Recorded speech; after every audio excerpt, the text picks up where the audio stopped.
गुरुर्देवो महेश्वरः गुरु साक्षात् परं ब्रह्म तस्मै श्री गुरवे नमः तस्मै श्री गुरवे नमः तस्मै श्री गुरवे नमः.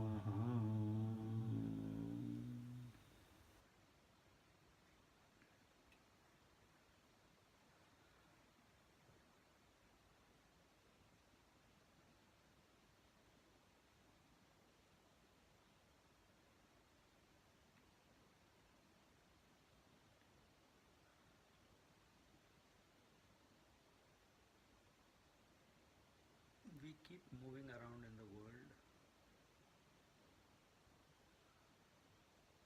intoxicated by the objects, beings, with time, place and objects. And when we come on the spiritual path,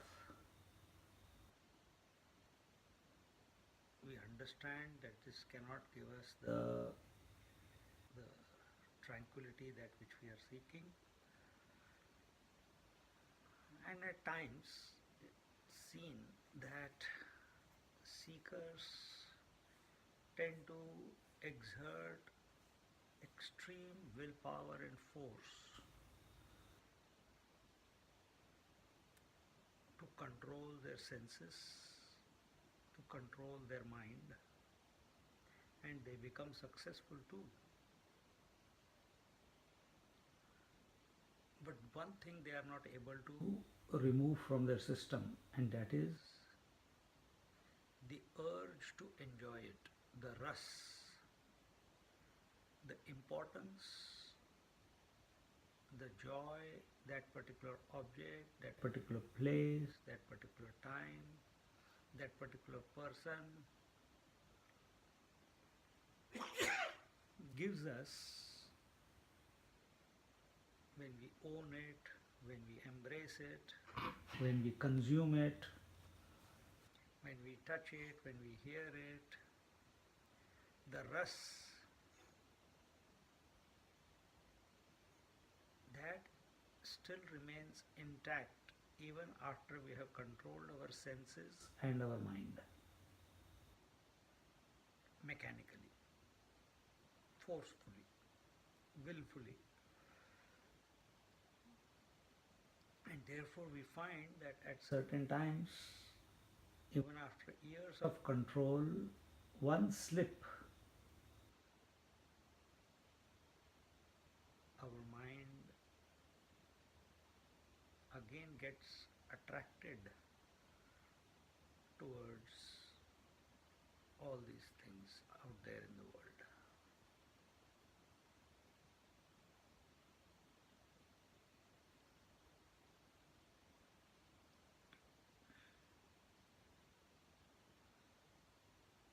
All this is due to extreme identification with the object.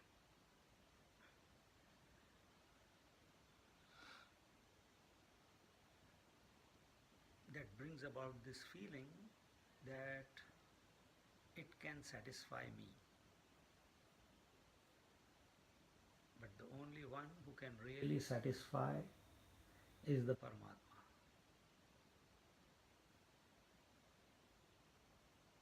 One, a seeker, firstly, when he is identified with the gross body,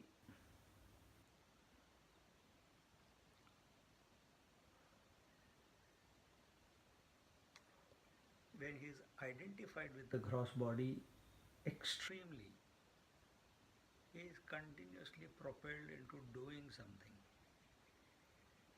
Karma becomes his preoccupation, action-oriented lifestyle. Such people cannot sit still. They have to keep moving, doing something or the other. This is the first knot of identification.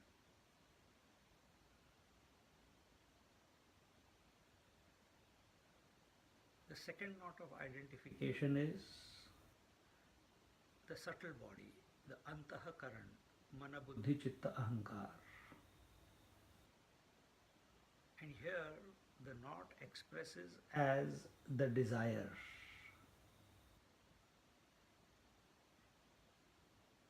At the first level, from the body point, action is prominent.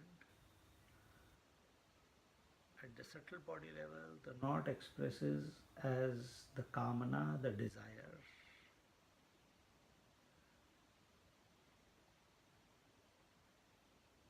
Continuously desiring this, desiring this. If I have that, that will happen. If I have that, that will happen.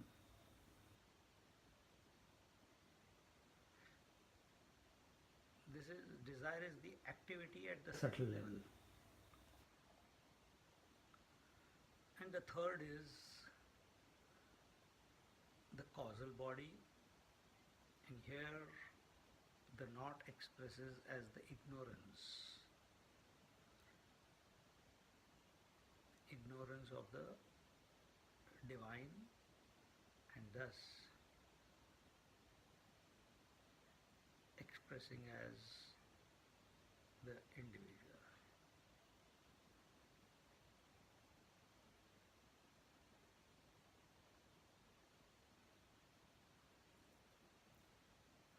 The identification with the body and the antakaran has come about only because we have forgotten the divine.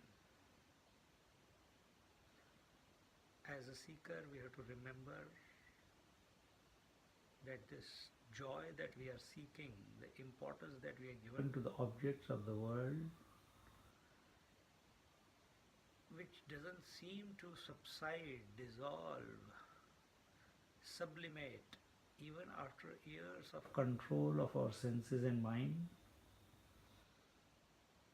is because we have still given the importance to the body and the mind.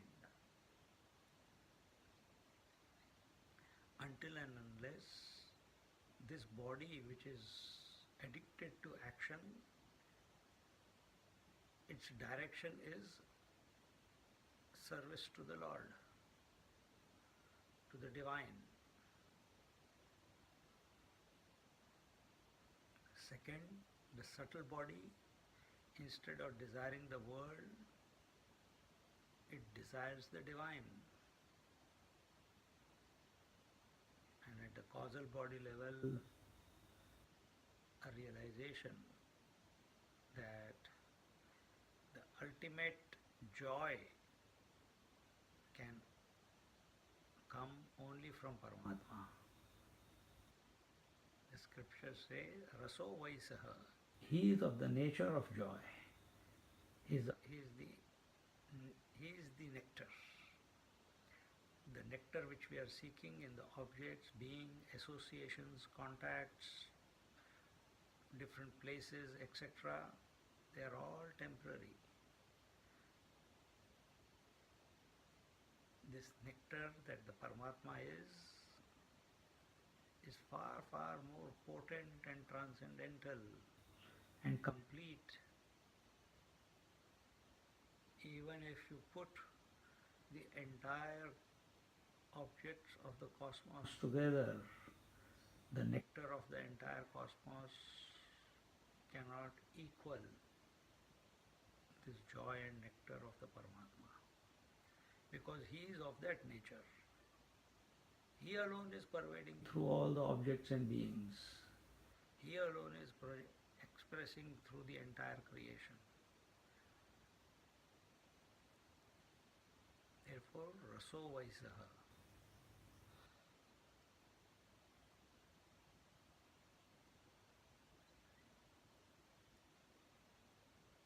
So when we put our attention and value on the Paramatma rather than the world,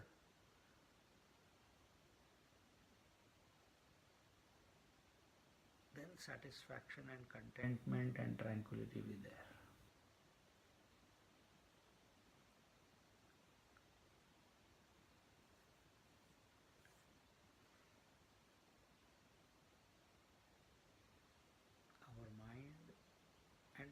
activity only moves in the direction,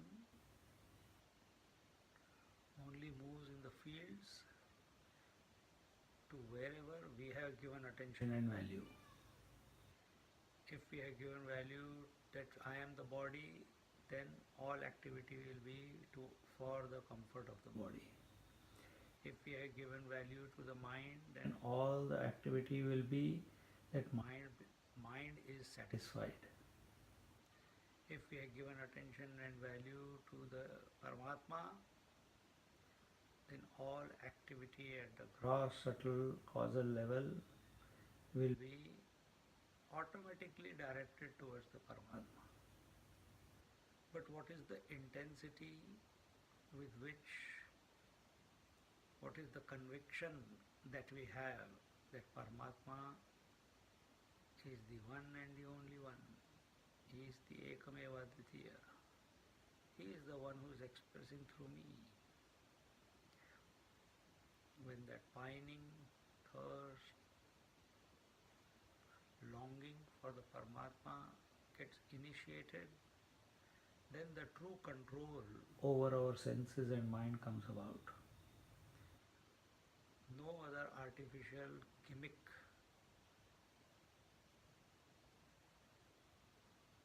can ever bring about this salvation of the mind, of the individual. CDs, cassettes, stocks, all this is second-hand information. The first-hand information is by you, within yourself,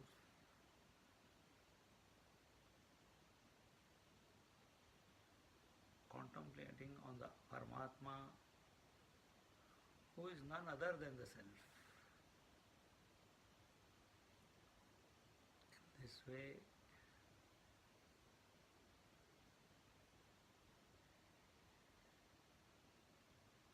initially apply yourself